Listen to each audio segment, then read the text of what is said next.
morning, ladies and gentlemen. What a pleasure to be here, and thanks very much for inviting this to a very, very interesting topic. Without further ado, let's get started. My topic for the day today is reimagine possible, and reimagining possible in an environment where we're setting into a new normal, and that is everything digital. In our industry, change has been constant, but last 7 months, we have seen that the pace at which this change is happening is unprecedented. And that calls for us as a telco industry to really solve for following four things. The first one is creating a network that is solving for the scale, ensuring we have a network that's intelligent, that's intuitive. Second thing is about creating hybrid clouds.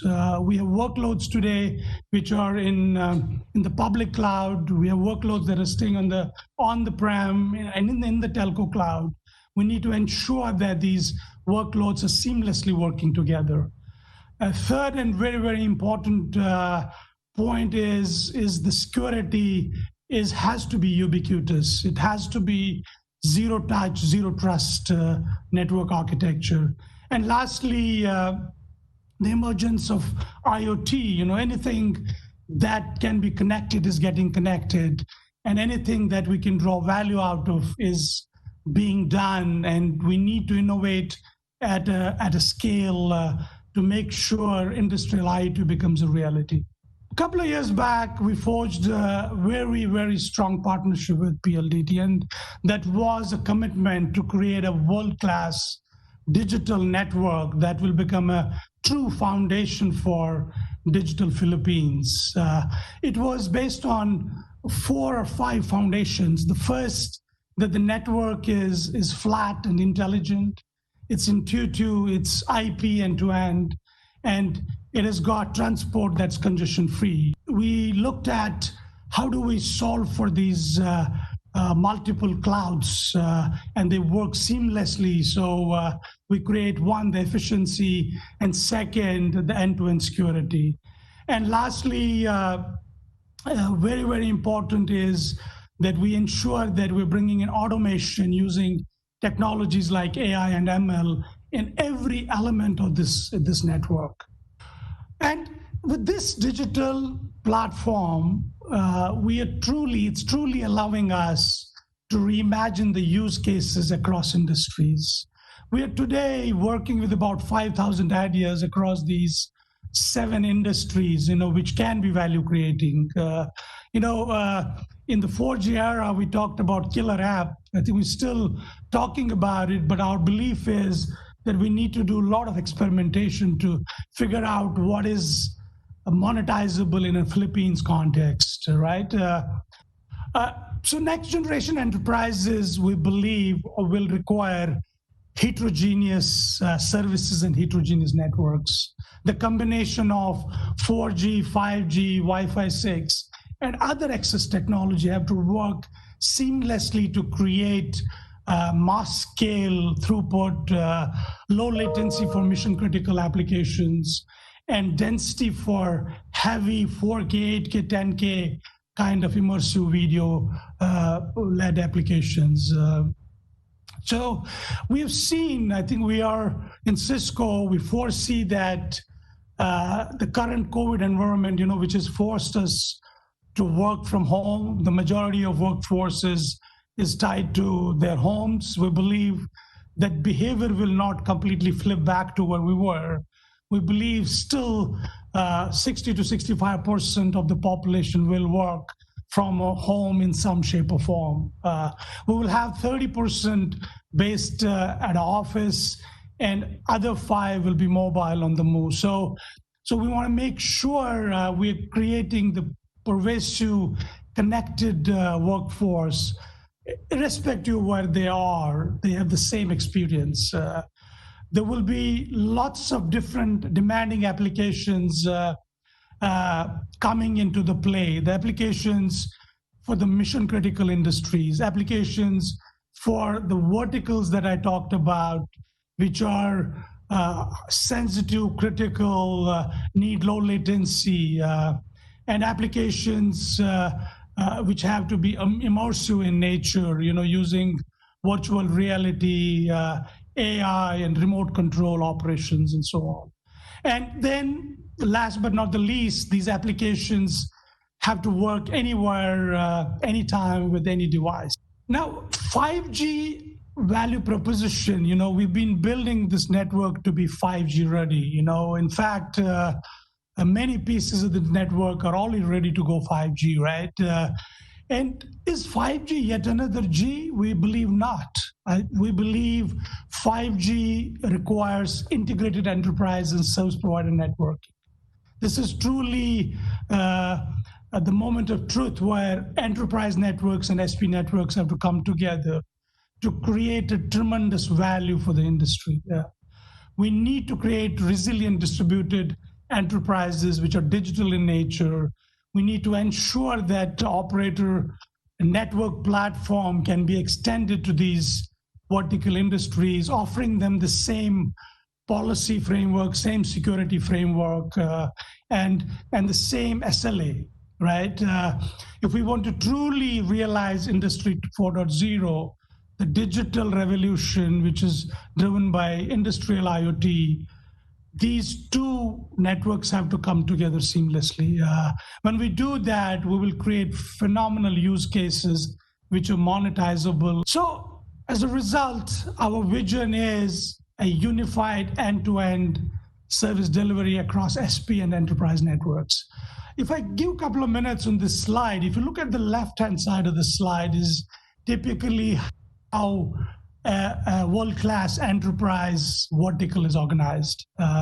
So you have Solve for mobility, you have campuses, you have branch sites, you have some sort of access, whether that's mobility, 3GPP related, or it's a Wi-Fi 6. And we are seeing emergence of SD-WAN, really fast tracking, becoming a mainstream, right? And then the fixed wireless access. We're seeing intuitive networks, what we call DNA, that makes sure that is has a full visibility of what's going into the network, so we can draw insights to create value, right? On the other hand, we have now service provider network with 5G has the ability to create a network slice, which is truly the bridge between the SP network and the enterprise network, offering them the control, the policy framework, and the security framework at a pretty efficient cost levels. I think that's the key, because when you combine the two, you are doing a tremendous value creation in terms of OPEX and CAPEX savings for the enterprise verticals. So I think, as I said, we are experimenting a lot with likes of PLDT around the globe, and with enterprise verticals, who are our customers for a number of years, right? So, here are a few vertical use cases, the industries where we have gone really deep and wide. And I mentioned earlier, we are dealing with about 5,000 use cases across these industries. And it's about experimentation, trying them out, and getting, nailing down the ones that are monetizable. So to go a little bit deeper, I picked up a couple of examples just to illustrate, how do this digital network platform that we're creating together with PLDT can come handy and can be an enabler. So I took an example of manufacturing. Smart manufacturing is the future of manufacturing.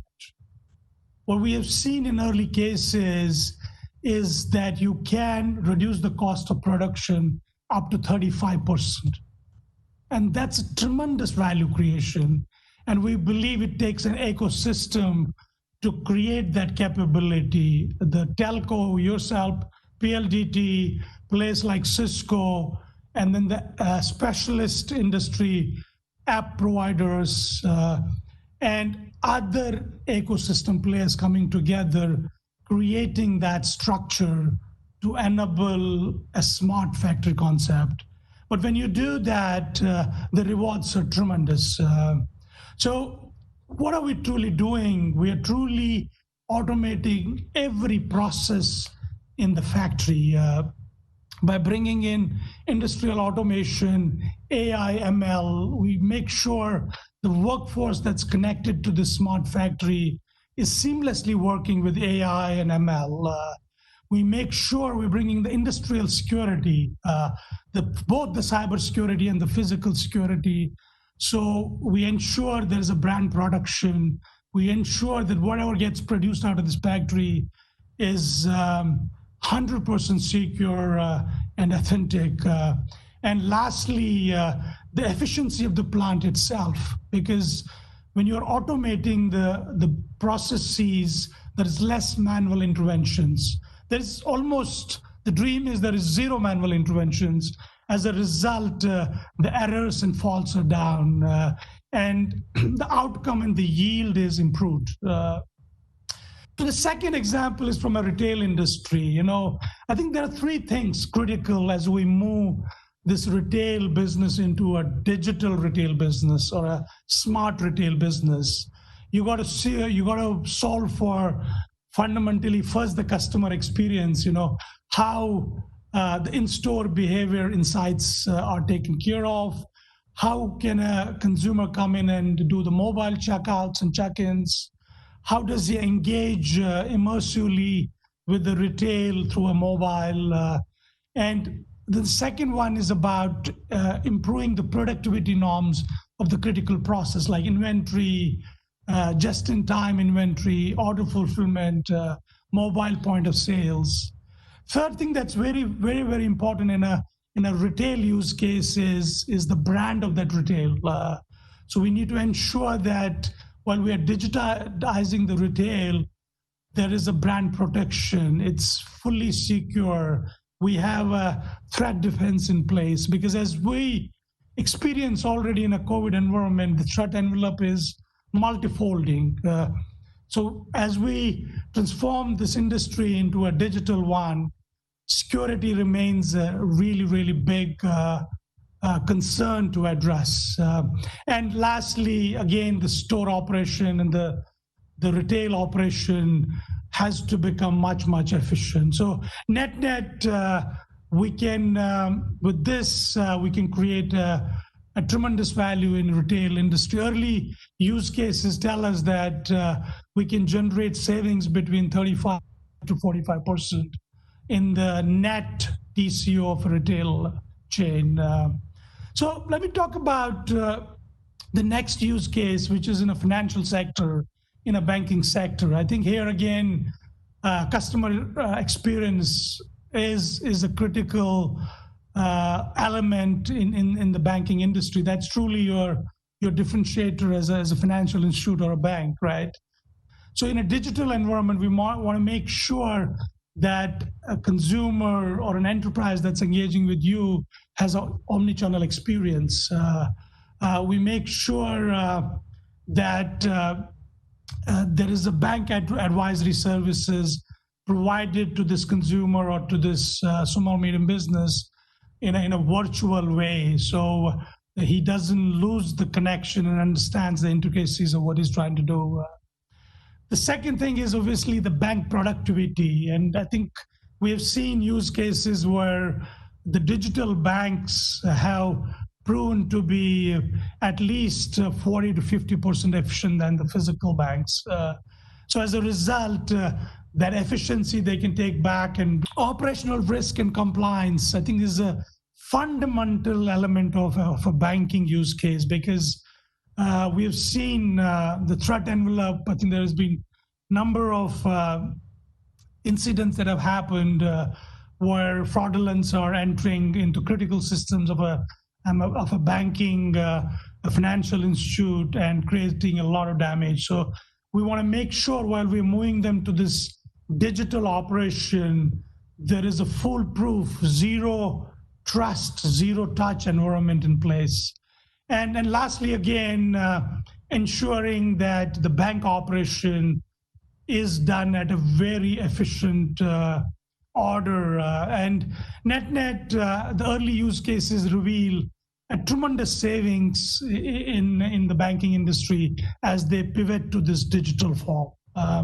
So here are a few examples. There's tons. The time doesn't allow, but let me then conclude with a few takeaways. The first one, of course, is that PLDT and Cisco is a long-term partnership. We are committed to create a digital platform that's enabled by technologies like 5G, multi-cloud, SDN, and extreme automation, and last but not least, the ubiquitous security. We're creating digital plays for all industries. I told you we're experimenting with about 5,000 use cases across these industries. So we will have a digital play for every one of you in the audience. And what it needs is that we come together, PLDT and Cisco, to create these monetizable assets and create a resilient, efficient, distributed, and a secure enterprise. And I believe the value creation is going to be tremendous in this process. So with that, thank you very much. It was a great honor to be here. I wish you all the best for the rest of the day.